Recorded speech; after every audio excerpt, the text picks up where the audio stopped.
Check, check. 1, 2, 3, 4. Let's go. Hi, yes, let's go. Let's get after it here. It is Ballsy Uncut, brought to you by District Brewing with their two super squeeze fruited seltzers. They are passion fruit lime and mango lime, and also by our friends at I never can figure this camera out. I'm usually a radio guy. Ward Tirecraft, 101 Dudney Avenue. Go see Michael Barth and the gang. Great group over there for all your tire and braking needs.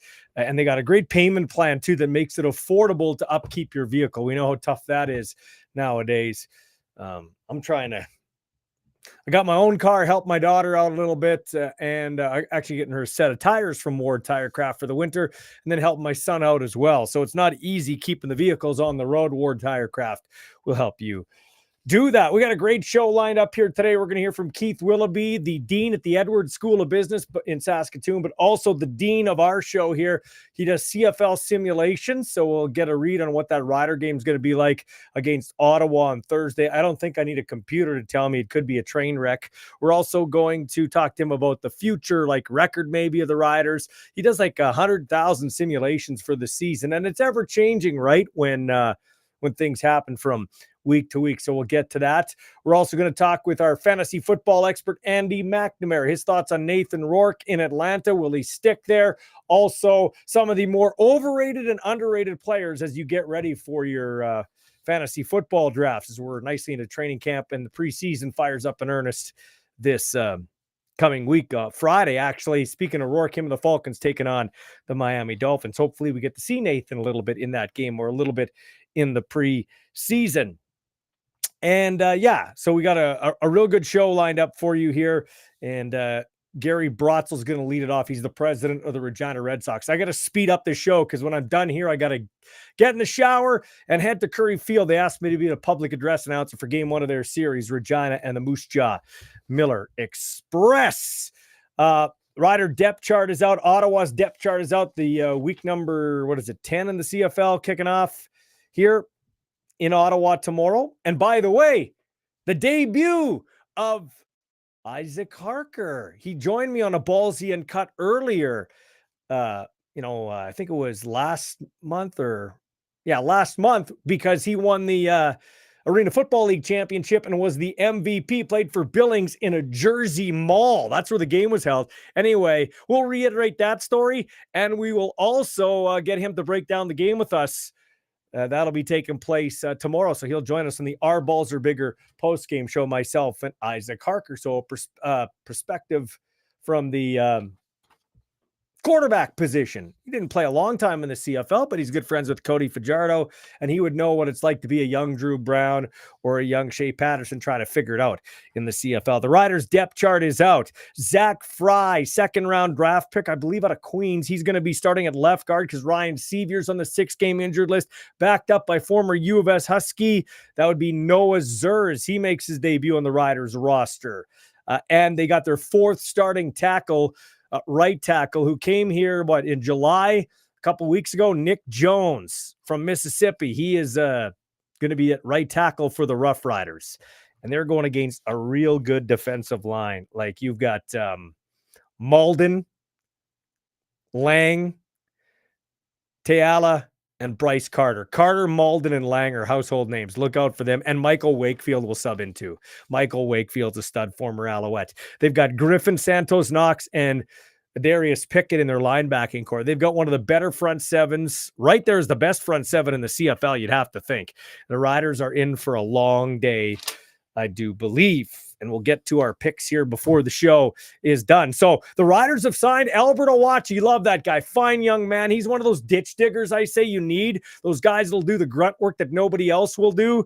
And he is going to be in the lineup, as he was a Rough Rider for his whole career till this offseason when he went to Toronto. He was let go, but the Riders have been ravaged by injuries right across the board, and their Canadian depth taking a hit. So he is in for the Saskatchewan Rough Riders, as is McLean in the linebacking core. Zacoby McLean out of Auburn. He will be in the linebacking core because Jameer Thurman, who was my pick at the start of the year for the Defensive Player of the Year in the CFL and was having a great year. He is on the 6th game too. So CJ Avery moves over to the middle linebacking core for the Riders, flanked by Adam O'Clair, the former Red Black. He's jacked to go back to Ottawa. And CJ Reeve is still a pretty good linebacking core. Carney, Micah Johnson, Miles Brown, and Cox Jr. Across the D line to start. Micah Johnson is better when he's on a pitch count, and he's better when he has Anthony Lanier II in the lineup. So Miles Brown might have to do a lot of the heavy lifting. Caleb Sanders, the former Jackrabbit of the South Dakota State. That'll be interesting as the Riders try to contain Drew Brown in that offensive juggernaut. You look in the secondary, the Riders have had their issues in the secondary. Henderson and Sales on the corners, Milligan Jr. and Fields, the halfbacks, Lacombo, the free safety, same as last week. Tell you what, Deontay Williams is an outstanding athletic defensive back, and he was working great in tandem, at least I thought, with Roland Milligan Jr., who I picked as my second best athlete in the Canadian Football League. I did a pick 6 on Twitter. I got Trey Ford 1, Roland Milligan Jr. as 2. Top of my head, who was 3? I had Philpott in there, Tyson Philpott. I had Marc-Antoine Dequoy. Oh, Janarian Grant was 3, and Javon Leake is 4. Leake will actually join us on Friday as Edmonton gets ready to take on the BC Lions, because this is your place for football talk. You don't want to go anywhere else in Canada but right here for football talk. We talk to all the teams. It's not a Rider show. It is a show in general. We do a call-in show after every Rider game, because that's where I'm situated in Saskatchewan. That's where people know me from, but I love the Canadian Football League. Anyway, Deontay Williams, from everything I'm gathering, guy is an unbelievable, we know he's an unbelievable athlete, athletically special, but the sense I'm getting is he's a good guy, so he's not a cancer or anything like that, but he's been a healthy scratch because maybe he suffers from the Tevin Jones syndrome from last year. Remember Tevin Jones? Well, he's not getting in because he maybe doesn't know the playbook as well. So Deontay Williams, that's what I'm hearing about from his side of things.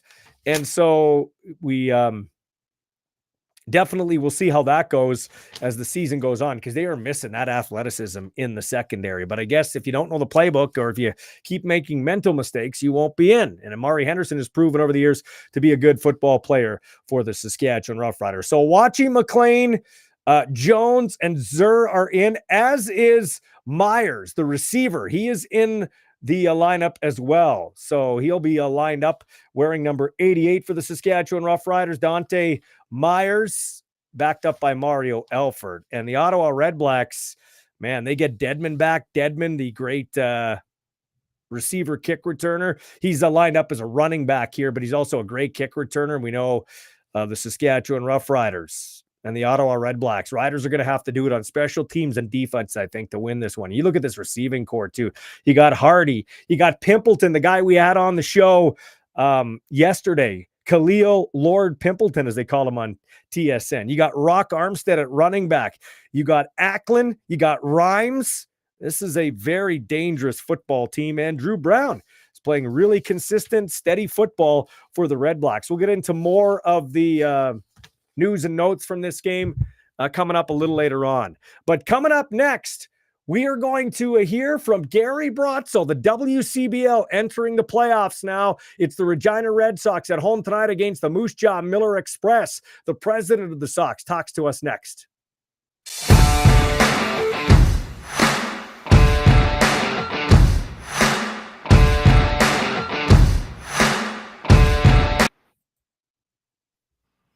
This guy here is my boss. Well, he's my boss tonight because I'm going to be the public address announcer for the game number 1 between the Regina Red Sox and the Moose Jaw Miller Express. That's always nice to have like a great heated rivalry to start things off, Gary Brotzel.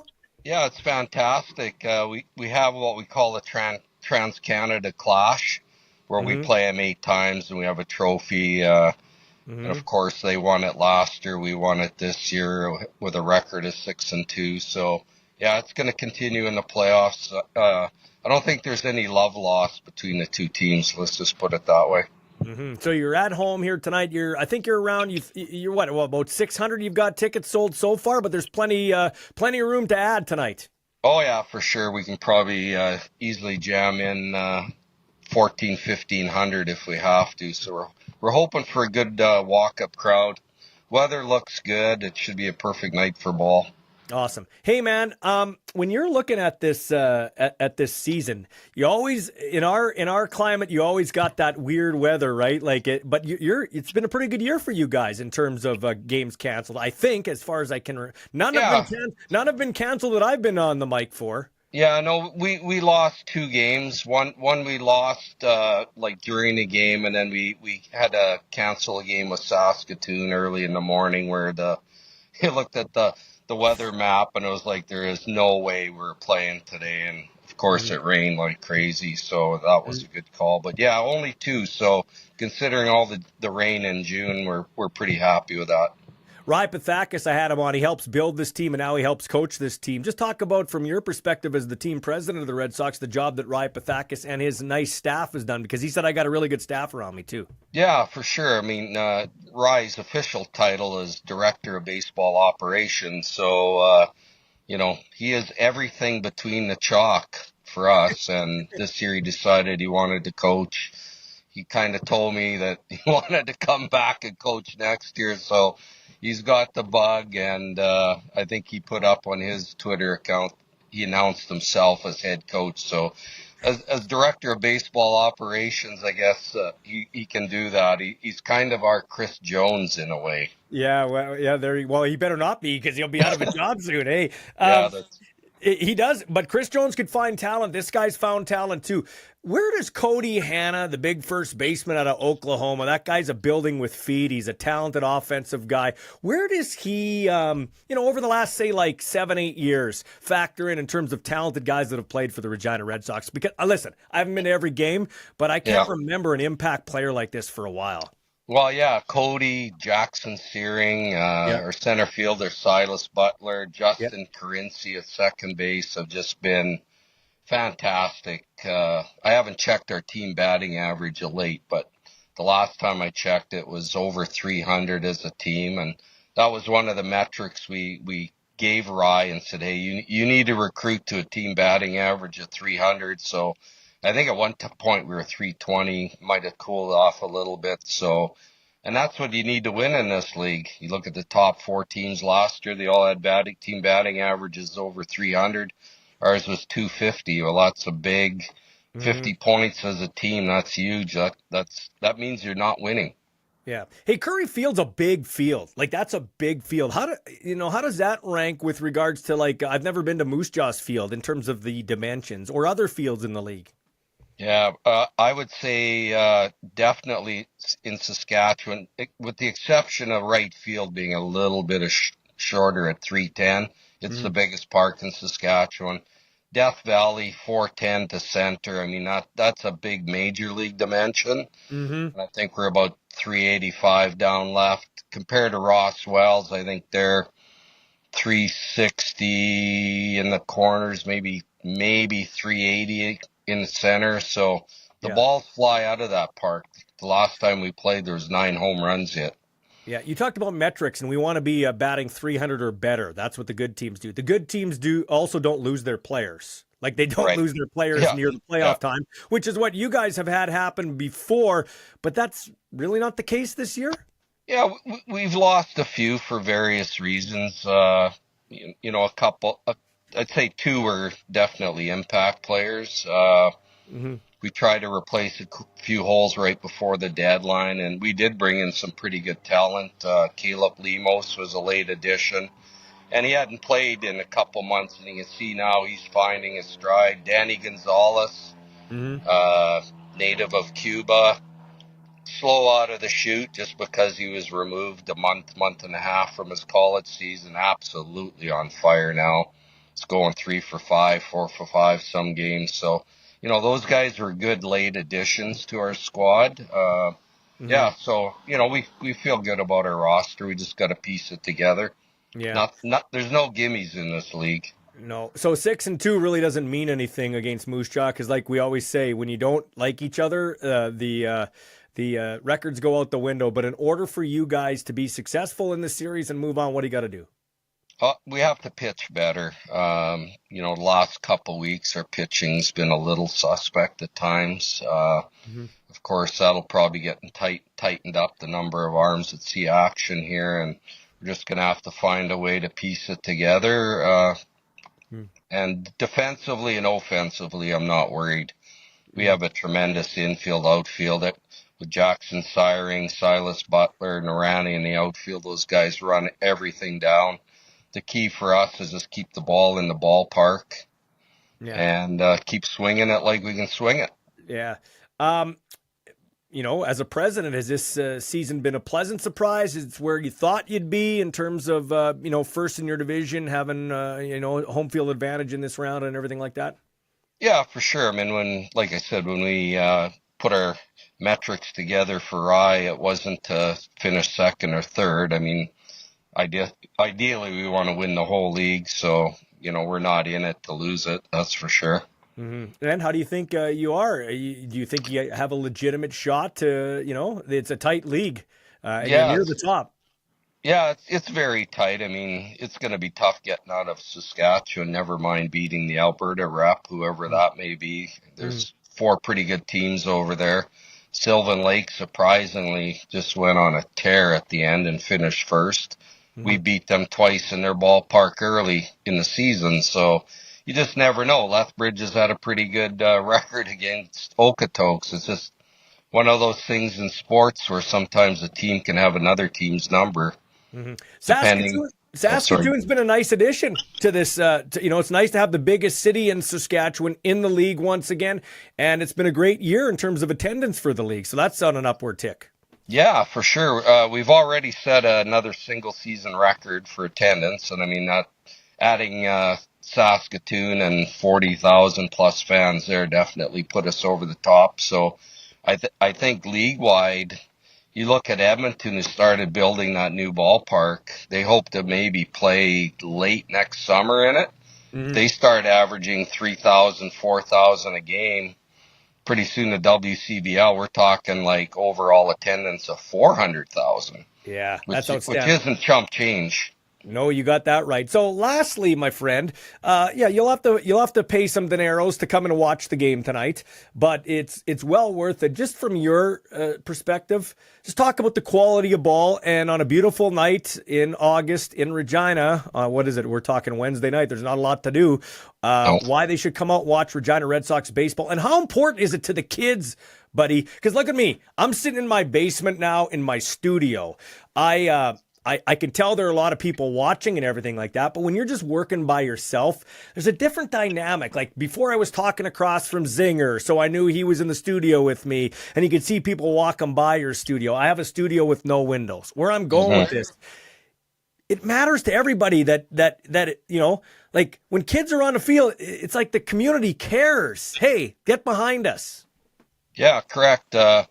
Jackson Searing did a little piece in the Leader Post today, and that's one of the things he talked about is having the crowd behind them. A lot of these kids, believe it or not, at some of their colleges don't get 200 people to their game during the season. Wow. So, yeah, some are poorly attended. So, they're thrilled to be playing in front of 1,000 people here in Regina, and we all appreciate the support. We didn't raise our ticket prices for playoffs. They're the same they were all season, so there's no reason not to come out. So what's it going to cost somebody, an adult like me, 50-year-old dude? What's it cost me to come to the game? If you want to sit in the bleachers, you can sit in the bleachers for $12 or $13, and a premium seats 18 behind home plate. So, yeah, you're getting a full family pack for $30, $35 for a family of 5. Shit, you got time for a hot dog, a drink, and something from the memorabilia trailer too. You guys got some good swag there too. Yeah, we sure do. Yeah. Hey, thanks for your time. Best of luck. I'll see you tonight, boss. Yeah, absolutely. Take care.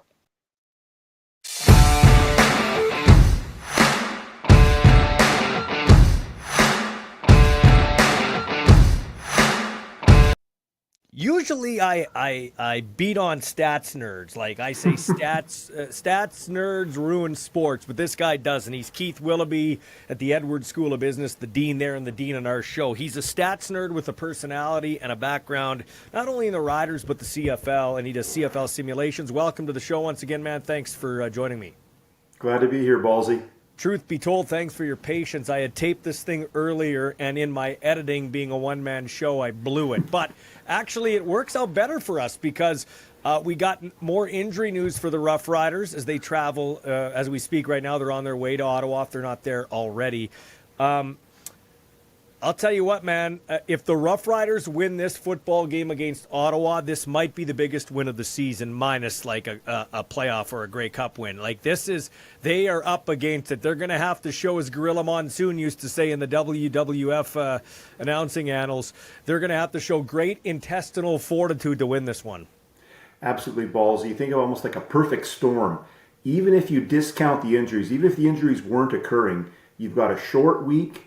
You've got traveled east to Ottawa. You've got Ottawa, who's a very tough team this year, especially at home. Mm-hmm. You've also got a situation where Ottawa's coming off of a bye week, and now you compound this with the injuries, but especially key injuries along the offensive line. The stats will bear this out with your computer, and we'll get into that in a second. But I'm an advocate, and I'm glad, because Coach Mace left the door open. He said, we might see Trevor Harris. Listen, I do not want to rush Trevor Harris back, especially behind a tattered offensive line right now.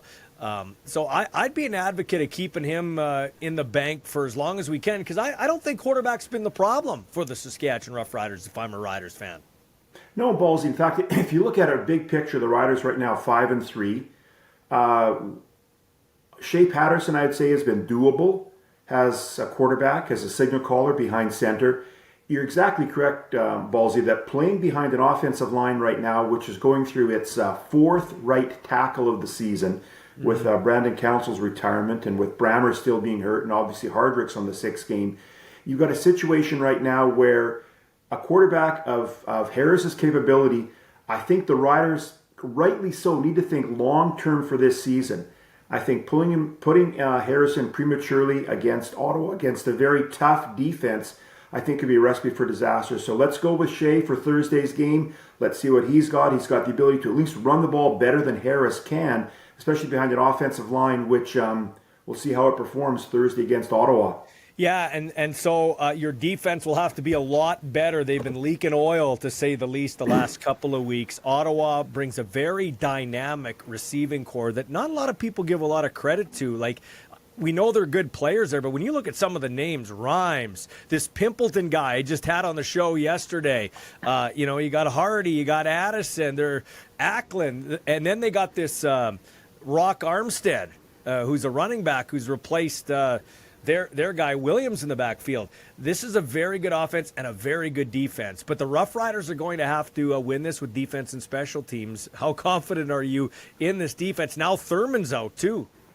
Yeah, Ballsy, and in fact, I was just going to mention that. I think you look at the defense, which in the BC game was shredded by VA. Justin McInnes had a field day against the Rider defense. The game against Edmonton, the home game on Saturday evening, a situation where the Riders maybe a bit tentative trying to deal with Trey Ford's running ability and then forgetting that Javon Leake and Ringer can also run the ball as well. We were exposed. Going into this game, if Jameer Thurman's my middle linebacker, I'm feeling a little bit more confident, but now with Thurman being out and we're seeing some rotation along the defensive line, it's a situation right now where the Riders, as you said earlier, are going to need to display that intestinal fortitude to pull off a victory, because it's a situation right now where the stats and also the emotions, to me, really don't align against the green and white for this game on Thursday. We're going to learn a lot about this coaching staff. I think they chose the right guy in Corey Mace, but let's be honest, he's a new head coach, also being a D coordinator. He's got things to figure out on the defense, plus keep this team together. There are other guys in positions where they've never coached before, those positions with this staff all together. So we're going to find out a lot about this football team. 2022 started well, collapsed. 2023 started well, collapsed. Injury-riddled seasons in both situations. The script's kind of the same. As a Rider fan, how are you feeling about this team? Do you think we're closer to 2022 and 2023, or is this a blip on the radar?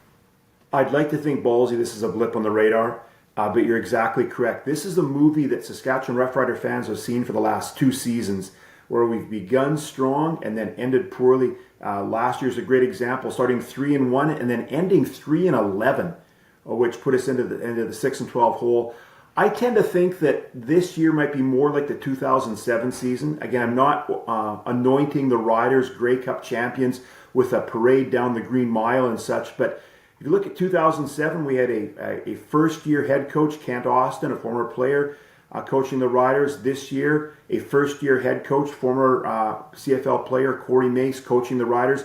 In 2007, the Riders began reasonably strong, had the 7-2 record after Kerry Joseph's run to daylight in the Labor Day Classic against Winnipeg, but then lost 3 games in a row to go down to 7-5, but then the Riders were able to regroup. I tend to think that this year is more like 2007. I hope not, in terms of being a Rider fan, because the inability to have wins after Labor Day the last 2 seasons were detrimental to the fan base of this team. I think you still see it reflected in the attendance. Even though we're on a bit of an upswing, we're still not playing in front of packed houses at Mosaic. So I think that's why the next stretch of games to me is a referendum on Mace's leadership and the ability to demonstrate that this isn't 2022 and it isn't 2023, that there are better things ahead for the Riders, despite the fact that there's some turbulence right now with injuries and with on-field performance. Let's take this fan aspect and put it over here, because I do want to ask you a question about it. But honestly, take your computer aside before we get into the projection for the game tomorrow and going forward. You've got Ottawa on a short week, which I think is a loss, and it could be a substantial loss. Okay, you're coming back against Montreal. Davis Alexander's looked pretty good, but I'm betting we're going to see Cody Fajardo. Will we see Trevor Harris? I don't know. I actually wouldn't want to see, if I'm a Rider fan, Trevor Harris behind that O-line against what is the best defense in the league. And then you got to go to Toronto. So let's just go on that 3-game stint and just forget about the back-to-back against Winnipeg, which is always heated. So just those 3 games, as a Rider fan, realistically, how many of those games do you see the Rough Riders winning? I'd say right now the over/under on the next 3 games is 1.5. I would love to see 2 victories. I'd love to see Montreal and Toronto. I think the realist in me says a win against Montreal. To me, I think there's enough cachet of leadership in this team to have the win on a Friday night game at home against Montreal. But the realist in me also says Ottawa and Toronto, 2 road games, that's tough. So to me, I'm looking at a 6-5 record heading into the Labor Day back-to-back in the Banjo Bowl with the Bombers. That's what I say as a realist, as a Rider fan going forward. Okay, so and I say they don't win a game. They'll be 0-3, which would have them on a 5-game losing skid, which would have everybody in Rider Nation saying it's the same old. But listen, I'm not throwing dirt on the team. I think I said at the start of the year this team would be 9-9. You know that. Make the playoffs. I was willing to, like a stock, I was willing to adjust it, and I thought, okay, maybe they can get to 11 wins. So I'm not panicking. I've been around long enough, as you know, just like you, to know things can go in waves. And actually, it bears out on the computer. Let's start with the most immediate thing, which is the game in Ottawa. Now, your computer doesn't factor in injuries. It just looks at numbers. What is it looking at for tomorrow's game? Not good for the Riders. Making Ottawa a 9-point favorite at home against the Green and White Thursday's game. I will say last week, gave the game an 11-point cushion, made the Riders the 11-point favorite. It got the margin of victory right, but it flip-flopped the teams. Yeah. So we'll see if the Commodore 64 has the same luck this week. Yeah. But again, from a Rider fan's perspective, it's not too optimistic for the Green and White on Thursday against Ottawa. Let's be honest here, though. You guys, when you do, just take them behind the scenes. People listening or tuning in for the first time. How many simulations do you do? Like, talk about that. It's not like you just run like 2 simulations. We basically do 100,000 simulations of the remainder of the season, including the playoff bracket.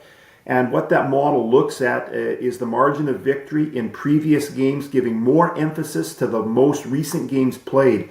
That's why the computer model doesn't really like the Riders right now, because we came off of an 11-point loss at home to a previously winless Elks team.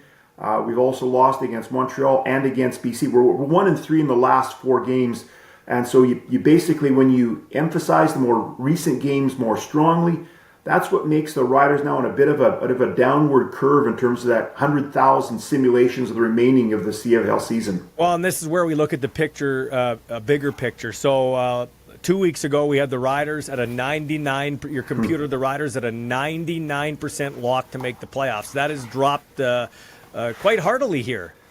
Quite hardly. In fact, playoffs right now, the Riders, again, still reasonably confident will be in the playoffs, but now 81%, as opposed to nearly being a lock a couple of weeks ago. Again, what the model is looking at is the impact of the losses. Again, Montreal and Edmonton being the two most recent two games we played where we didn't come out on the right side of the ledger. So the playoffs now 81%. And it was a home playoff one of 96% to have a home playoff game, but that has dropped big time.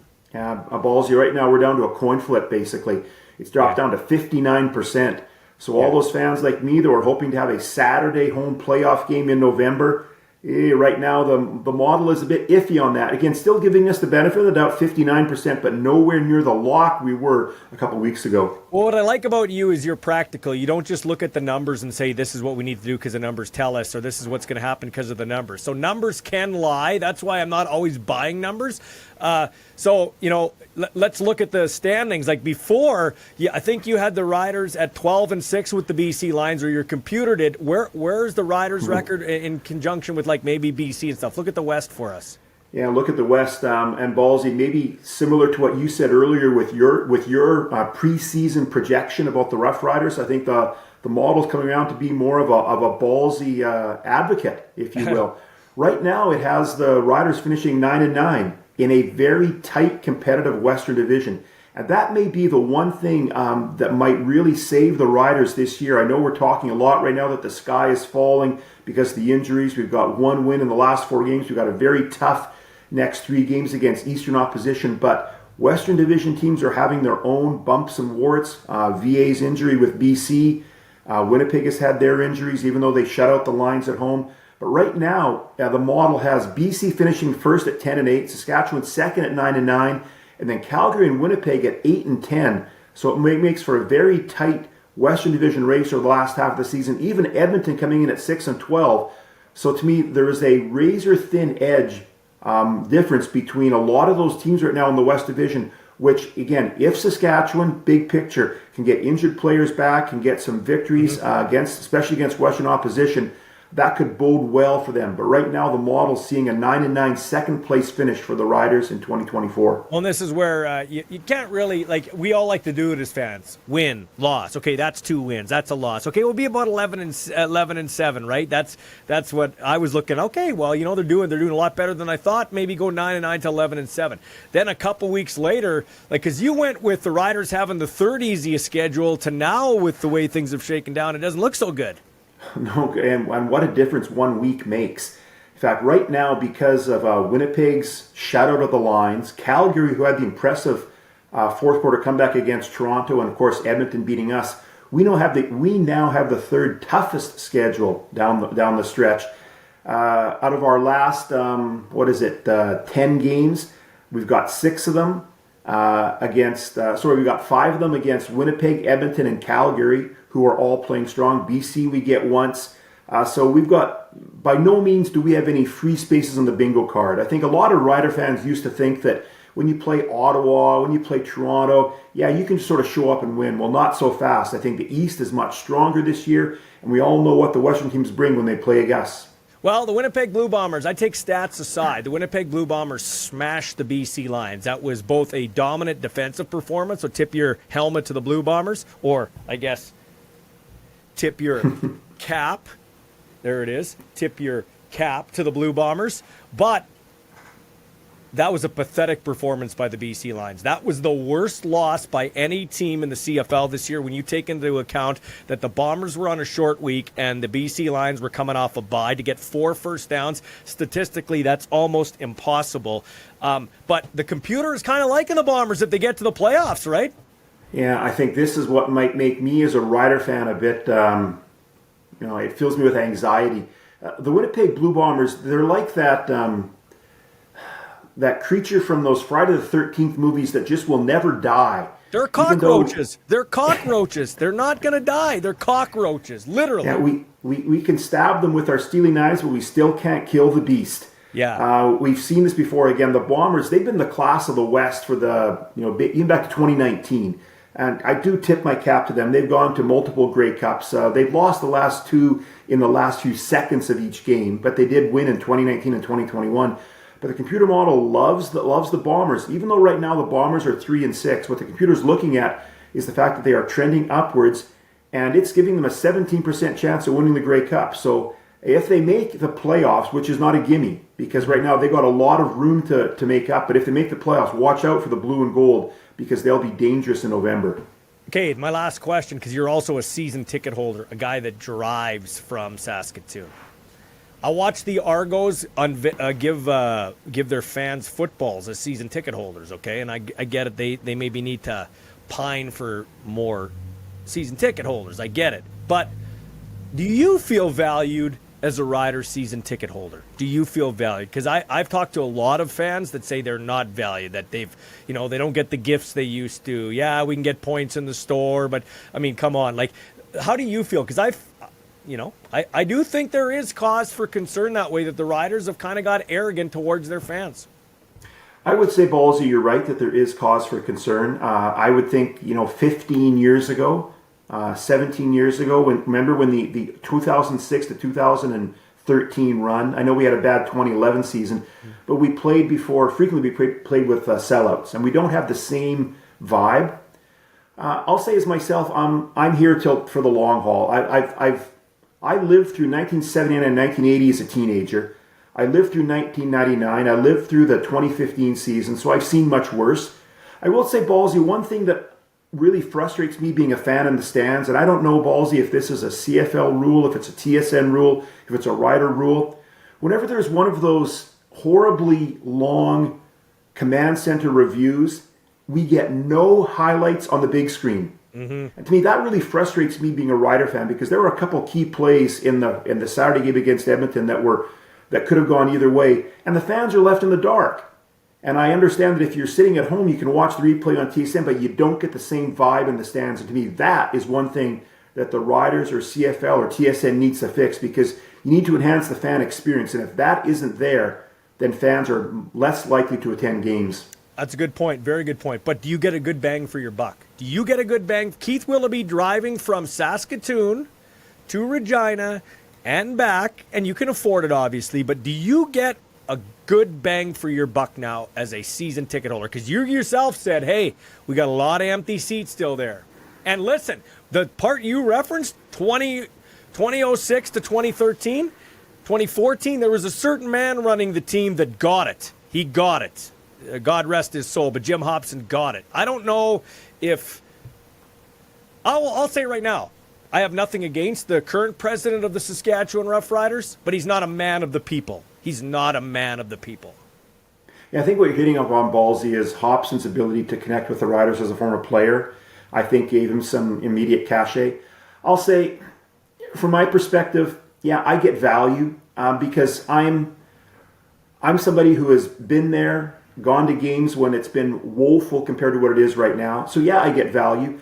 I do get frustrated, and I do get ticked off because it's not getting cheaper to do this.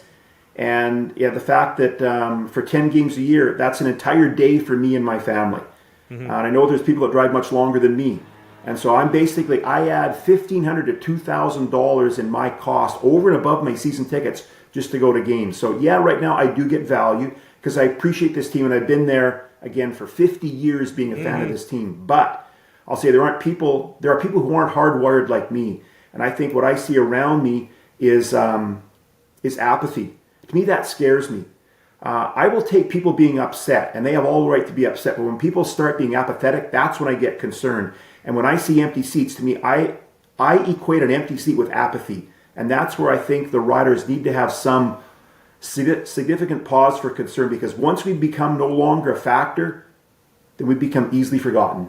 Mm-hmm. And I think one mistake they made, even though it's still successful and I still enjoy it, they took that Plaza of Honor dinner and made it into kind of a corporate event when it used to be a mom and pop. That's how the CFL is going to win. It's Keith Willoughy coming to the dinner with 1,100 people at the soccer center. Yeah, it was a bit of a piss up. I get it, but it was a night for the common Rider fan. Now that's been removed, and we can't forget what this football team is about.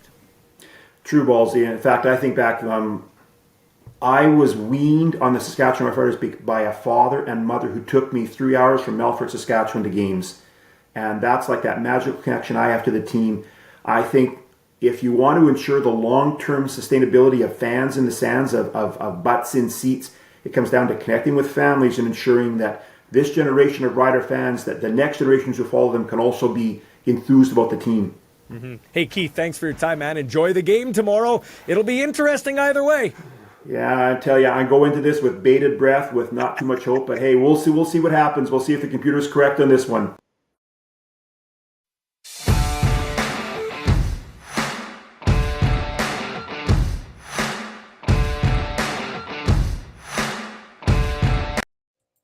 And thanks to our sponsors. That would be Gerhardt Studios for doing my social media. Thanks to them on McCarra Street here in Regina. Dean and Nicole Gerhardt. They also do wedding photos and things like that too. So they're a one-stop shop for social media, photography, everything like that. Also, and helping small businesses like mine, small to medium businesses. Also want to give a shout out to District Brewing and their Super Squeeze seltzers, passion fruit lime and mango lime and Saskatchewan liquor stores. And also our friends at Ward Tirecraft, 101 Dudney Avenue, for all your mechanical needs, braking, tires, cars, trucks, trailers, you name it, they got it there, and some payment plans to help you afford it. Let's get into some of the numbers here on this football game. Ottawa, they won by 27 points over Calgary, the second largest in their 10-year history, behind a 32-4 victory over Montreal back in 2017. It was the largest ever Redblacks home win in 83 games at TD Place. Ottawa quarterbacks, first 7 starts. Only one quarterback in all of the Ottawa football history has a better one-loss record in his first 7 starts than Drew Brown. Brown's 5-2 so far. One less win than Tammy Clements, who debuted in 1975, going 6-1. Brown is now up to 7-3 overall in 10 career starts. And over his last 3 games, he's completed 72% of his passes. 354 yards a game is the average. Ottawa at 5-2. Now in their 10th season, have started 5-2 for the first time in their team history, the Redblacks team history. Ottawa, 4 in a row. Redblacks come in looking for their 4th straight win in any of their seasons. Their longest win streak came at the close of 2015 at 4 in a row. So a win this week with Tide, obviously. Their longest overall win streak ran from there into 2016, wrapped with 6 straight victories. With a Saskatchewan win, they can retake first place over the BC Lions by moving to 6-3. Lions wrap up the week taking on the Edmonton Elks in Edmonton. So if the Riders did go to a 6-3, it could be short-lived. But that would match the best record at the halfway mark in 10 years since a 7-2 start back in 2014. And we know what happened there. Darian Durant on a phantom play that wasn't a play because it was whistled down, wrecked his elbow, and then he would come back the next year and on the first half against the same Bombers would wreck his Achilles and everything would go to hell in a handbasket for the Riders. Turnovers are the key for the Rough Riders. Saskatchewan leads the CFL at +11 in the takeaway giveaway. The effect is apparent in their scoring. 34% of all their points have come on an opponent's giveaway. Khalil Pimpleton, who we had on the show yesterday, and you can get it in podcast form or going to Ballsy Uncut and going back in the archives on X, YouTube, and Facebook. In just 3 games, Pimpleton already at 512 total yards. 162 of those came last week on 8 punt returns that included a 99-yard punt return touchdown.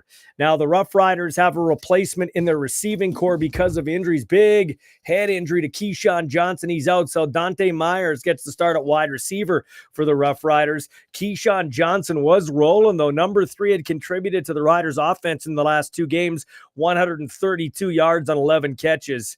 Of his 11 receptions, 6 of them were clutch second down conversions. But it's going to be very interesting to see. Keyshawn Johnson got absolutely dummied by Bynum, who had that's the hardest hit in the CFL this year. It was like a standing 8. The guy fell down.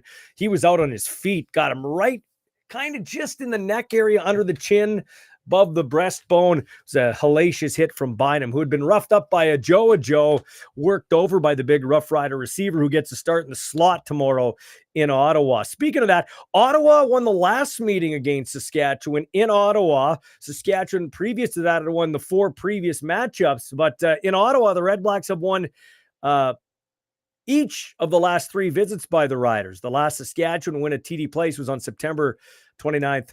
2017. Frankie Hickson in his 2 starts is averaging 103 yards a game or 7.4 yards a carry. Rough Riders run game is really coming to life with Frankie Hickson. And I don't know how much we can expect from AJ Ouellette the rest of the year. I'm hearing that guy's hips are shot.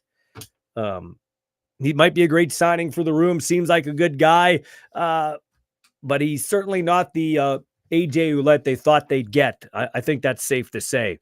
And the Ottawa kick coverage unit has allowed an opponent only 1 kick return of any greater than 30 yards. They rank number 1, allowing just 9.4 yards or 9.5 yards on opponent punt returns, and number 1 on kickoff coverage, 18.5 yards a return. Mario Alford had the big game opening kick return touchdown against the Elks, and he had a nice punt return that helped set the Riders up in great position that I believe they went on to score on with a punt return in that game later last week. So it'll be the great Mario Alford against the great coverage units of Bobby Dice and the Ottawa Redblacks. And we will see Dedman back in the lineup for Ottawa. So Kent Majuri and his Riders special teams have some work to do. We'll get to our jersey bidding for our friend Pete Pasco, a former broadcaster in town. Well, he still is a broadcaster on Access now and a high school football coach in Regina. He's battling cancer. We got a big rider package up for bids. We'll get to that in a second. But first, we're going to get to some fantasy football with our buddy Andy McNamara. That's next. What's up, guys? Nathan here from Boys Next Door Window Cleaning. Today we're out at Katepwa Lake doing some deluxe window cleaning on a beautiful cabin here. We just finished up the windows, so now we're getting started on this Suncoast sunroom. Just a screen enclosure today, so just cleaning the screens. Landon's outside doing the scrubbing. I'm inside scrubbing as well, and then we're going to rinse them off, put some sealant on, and they're going to look great. So tag along and check it out.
My buddy Andy McNamara, our fantasy football expert here on Ballsy Uncut. Welcome to the show, Andy. Let's get right into it. Nathan Rourke had a chance with the Patriots, had a chance with the Giants. 2 of the probably better, I would think, organizations for him to catch on because their quarterback situations are less than spectacular. Then he goes to Atlanta, who's very high on him. They got rid of their 4th quarterback for him on the roster. But, I mean, you got Cousins, Penix, who comes from the Washington Huskies, and then you got, of course, Heineke, who has started, I think he's had 29 games played in the NFL, and they gave him a big $3.3 million bonus or whatever. So I think Nathan Rourke's in tough to make that team. That's really tough. That is an extremely tough spot because, even if you go to the 3rd on the depth chart, that Taylor Heineke, he's won games. Like if you talk fantasy football, there was a couple years ago where Taylor Heineke was a good start. Like that's a nice depth add. Penix, of course, is the high pick. Cousins with all the money. So it's like, where does Nathan Rourke fit? And I think at best it would be practice squad with the Falcons. The tricky part, though, is we got to find out, are the Falcons going to carry 3 quarterbacks on their active roster? Now, maybe they do with Kirk Cousins coming off injury and Penix's injury history. Now, there is a change, I think a good change, on the practice squad rules in the NFL this year, where you can do a game day call-up if you're a quarterback, to try to avoid the stupid stuff like we saw where like a wide receiver. Remember Denver? Yeah. That was ridiculous. So they've countered that. So I think it really depends for the Falcons. Are they going to have 3 active quarterbacks? And if they do, then you can put Rourke on the practice squad. If they don't, then it's going to be Heineke on the practice squad unless he gets scooped up. And Rourke is probably going to be a cut. Maybe you bring him back later. But that's a tough ask. We know the NFL is the elite football league. All players aspire to go there. But it's funny when people call the CFL Bush League. The lights never went out in a Grey Cup. It went out in a Super Bowl. And we've never had a receiver have to play quarterback in the CFL in the last 15 years. So, I mean, it's kind of perceptions, everything, and facts are negotiable, right? Yeah, well, you're absolutely right. And we know, and I've interviewed former NFL players that have gone to the CFL, and depending on your position, some say it's harder. They say you got to be in better shape in the CFL because of how quick the turnaround can be. Are you on special teams? Are you playing offense as well? So it's sure the overall elite skill level is the National Football League, but it takes a special type of player to be able to excel in the CFL.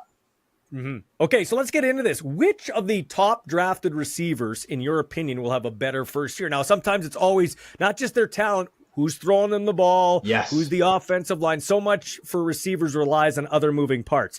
We got Malik Neighbors with the Giants out of LSU. We got Ohio State's Marvin Harrison Jr. And we got the Washington Huskies' Rome Odunze. Who do you think is going to have a better year?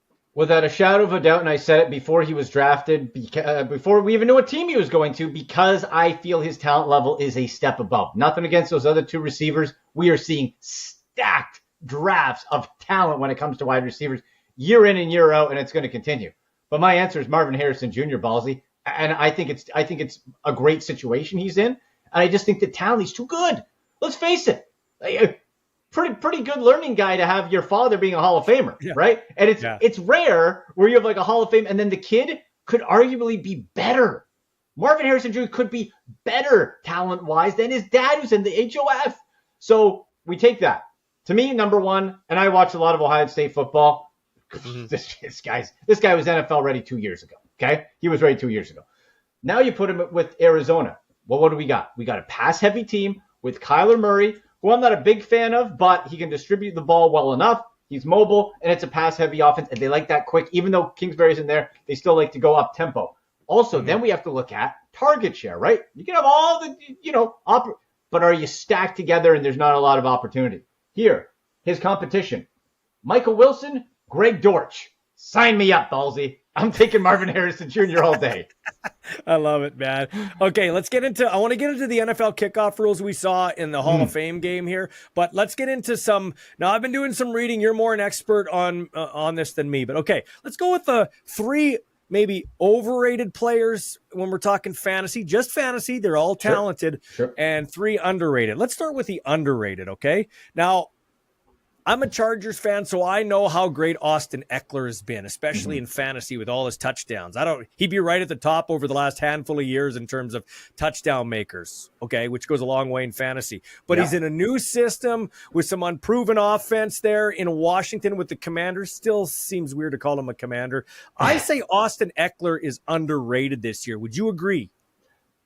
I'd say so. I think he's being overlooked a bit, and I'm looking on his draft status here, where he's going to be drafted. Boy, if you're looking at fantasy, get this, Ballsy. Believe this. Austin Eckler, right now, in fantasy rankings, is being drafted after Ezekiel Elliott? This isn't the year 2020, is it? Or did we rewind? 2024, Zeke Elliott over Austin Eckler?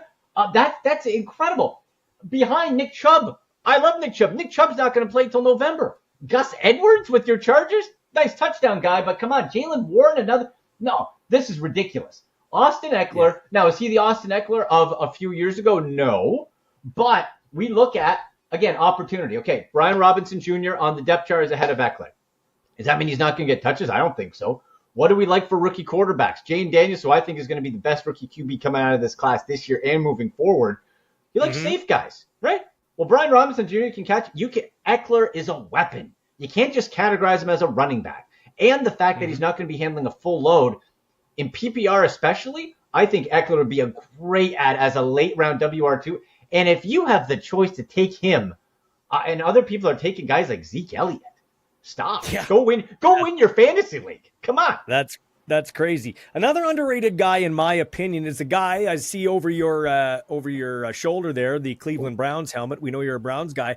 Amari Cooper. Yeah. He's a great receiver. He's a consistent receiver, but he doesn't get the pub that other guys get. But, man, he's anywhere from 21 to 25% of the targets on that Cleveland offense.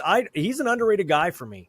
Absolutely he is. And Amari Cooper is, I think it's because he's not your arrogant, outlandish diva like a Tyreek Hill. He doesn't get headlines. You know what Amari Cooper does? He goes to work. That's what Amari Cooper does. He runs the best. He has the best footwork, best route runs.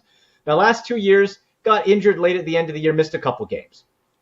That doesn't concern me too much. Now, he is 30 years old, getting up there a little bit, but still doable. Had his career best year last year.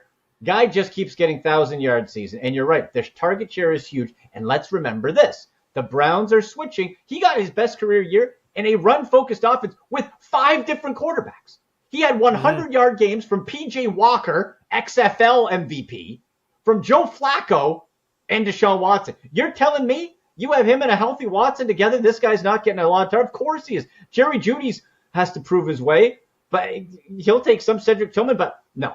And the thing is, under Ken Dorsey and under Kevin Stefanski, this new offense is going to be throwing a ton more. Amari Cooper, rock solid, top of the line WR2 to me.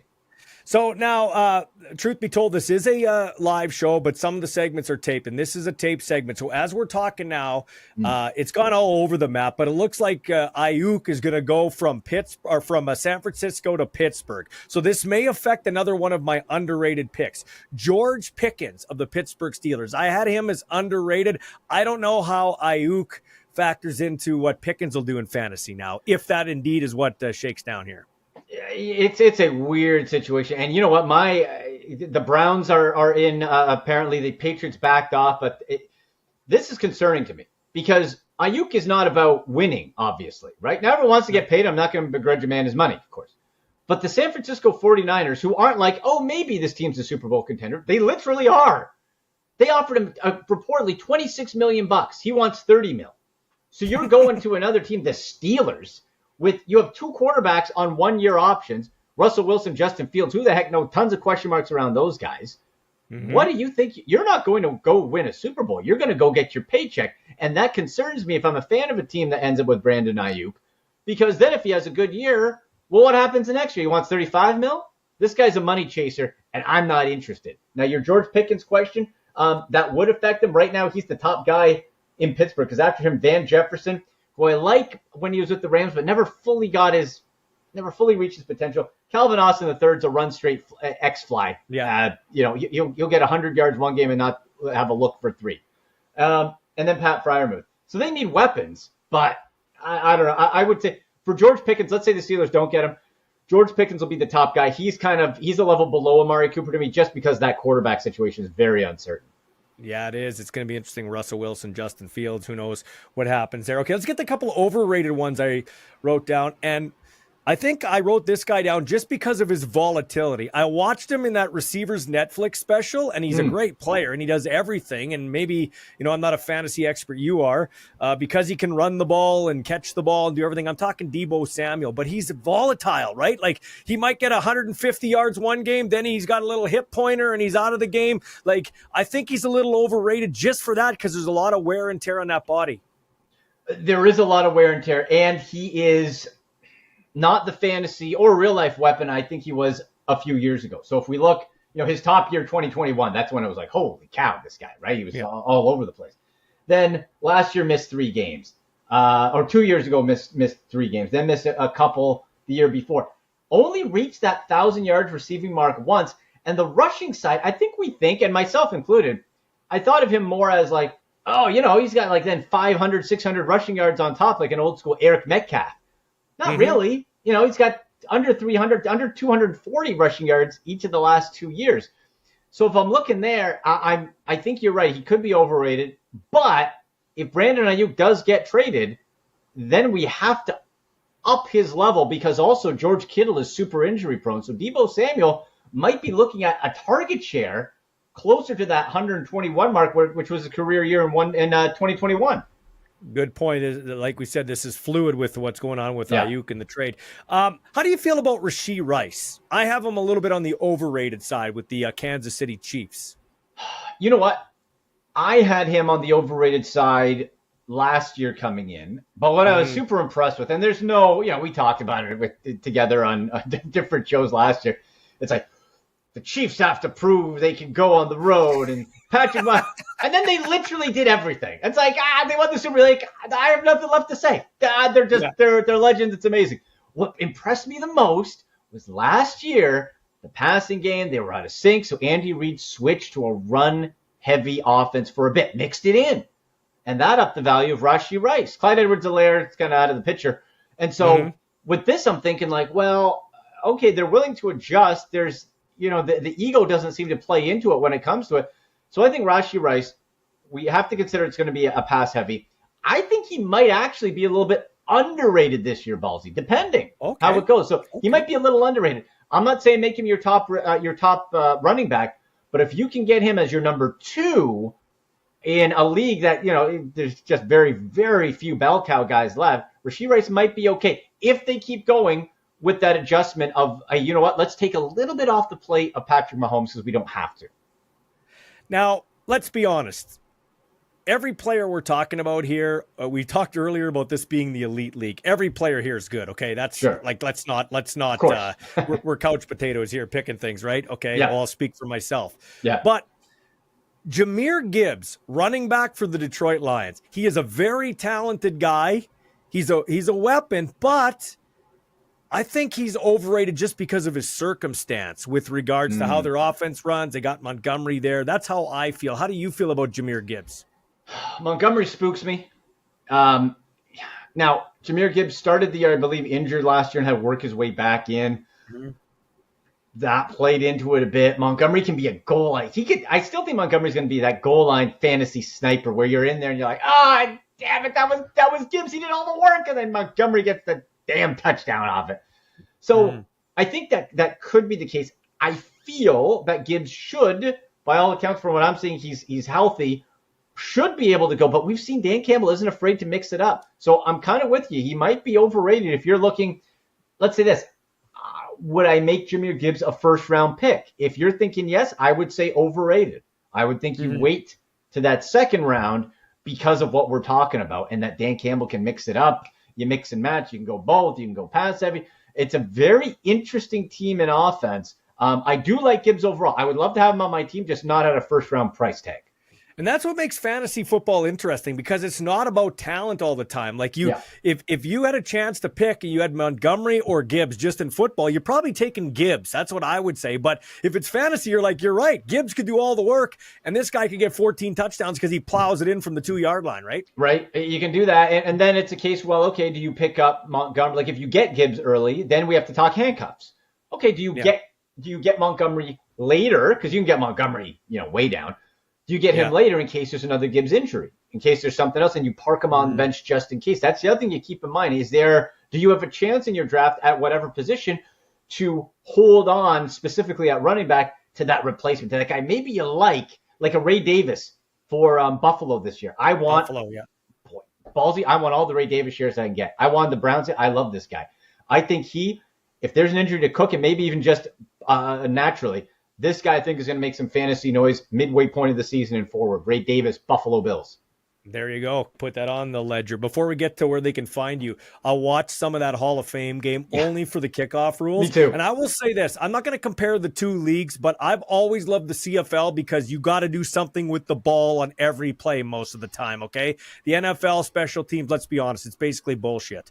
So when I'm looking at this, no, like people in Canada, well, we should change the kickoff rules. No, watch that Hall of Fame game. That was garbage. Like, that's just, come on. Yeah, like they're trying. And I was watching, and I guess my expectations were too high. But it was funny. I watched, and I'm like, I looked, and the first two kickoffs I saw, I'm like, they still only got the ball out to the 25. Like, it's the same thing. I guess the difference is, instead of having it kicked out of the end zone and you know it's getting kicked out of the end zone and you go to the bathroom, they have to field the ball, and you never know. Something could happen. It just was a very lackluster start. And teams, of course, aren't going to show any razzle-dazzle stuff, whatever. No, that's right. So I guess at the very least, it's like, okay, the ball has to be taken and you have to do something with it. So that's at least the possibility of excitement, where before it was just like, all right, it's going to be a whistle and I'm going to the bathroom.